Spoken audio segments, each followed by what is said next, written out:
Hello, welcome to the second series on how to overcome self-doubt.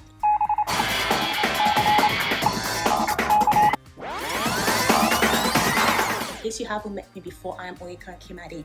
I'm a confidence coach and strategist, and in today's video, I'm going to continue with this exact strategies you can use to overcome self-doubt. So just make sure you listen to it till the end, because I promise you there will be one thing or another that you can take away from it.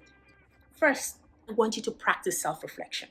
Take time out to sit back and see how you react to things, to look at previous experiences you've had, and to see the thought pattern and the thought process at which you approach those things. Identify your strengths, identify your weaknesses, identify the opportunities you missed, and record those things down. The best way to do this is to journal.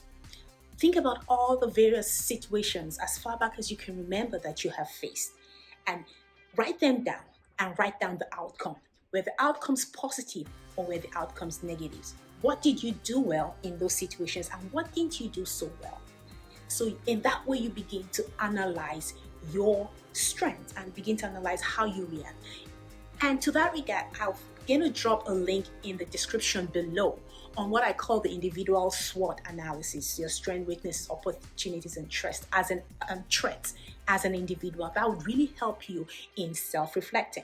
So once you've come up with your strengths and your weaknesses and the opportunities you took advantage of and those that you lost, you become self-aware. And that takes me to my second point, practicing self-awareness. So you know your strengths, play to your strengths. Like I said, once you've discovered what you're good at, then keep doing those things. If you discover what you're weak at and it's something you can get better at, do it. If you know that it's something that drains you and you can outsource it, go ahead and outsource it. So I always tell people, think of your role.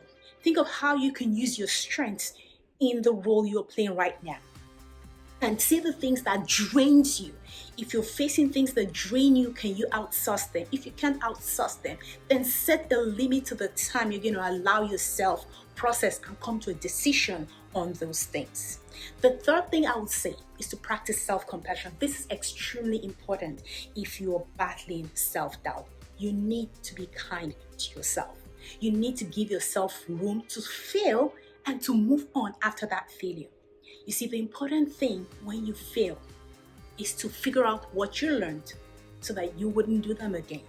The truth is, we will all experience failures at one point of our lives or the other.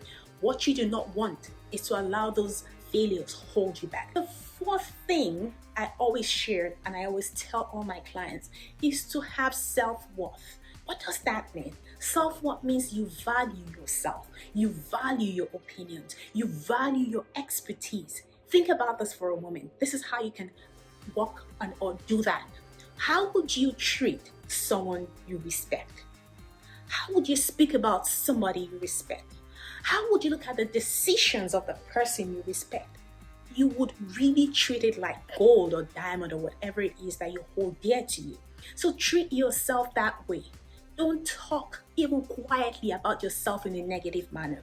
Begin to see the value you can bring. Begin to think outside of the box. Begin to see yourself as that person that can deliver whatever results that is expected. You see, there's so much you have to offer. And if you begin to change your mindset to that person that is able to deliver, then you will begin to see yourself operating confidence. You see, and once you've been practicing self-reflection and you're aware, you're able to bring your strength and use it to the best of your ability in whatever role you find yourself in.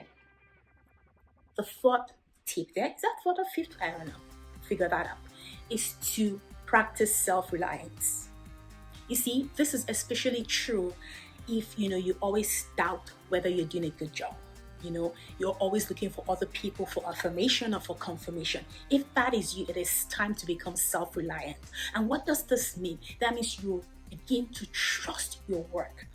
And it is easy to do this too if you've been practicing self-reflection, because you would have observed those things that you've been doing very well and you will begin to trust yourself. Stop looking for affirmation from other people. It's not their job to affirm you. It's your job to affirm yourself and to step out as the expert in that field. So stop relying on other people. Don't look to other people for confirmation. Don't look to other people for affirmation. Do your job. Be good at what you do. recognize the things you're good at, and own it. It's okay to, maybe seek out the expert advice of other people or to do your research, but at the end of it all, it is your decision, and make that decision based on all the information you have and own it.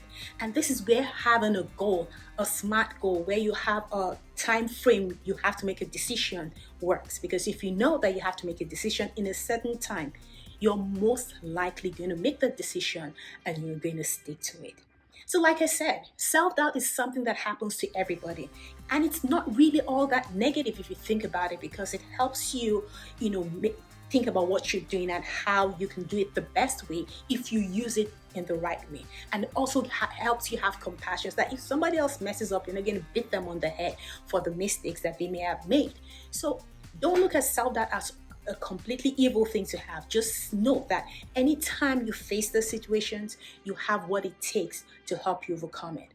Read books, reach out to people, have mentors, have people that would hold you accountable if you know it's still something that you struggle with, because I can guarantee you that you can overcome self-doubt and you can walk in confidence, whether you're new at a job or you've been established, or you're an established leader or business owner doubting themselves in new situations. So I hope this video has helped you. I'm going to be uploading more videos on how to walk in confidence. I have a lot coming up and you do not want to miss it. So go ahead and subscribe to this channel and hit the bell icon so you'll be the first to know when I upload new content that will help you walk in your strength and do so confidently. I'll see you in the other videos. Bye-bye for now.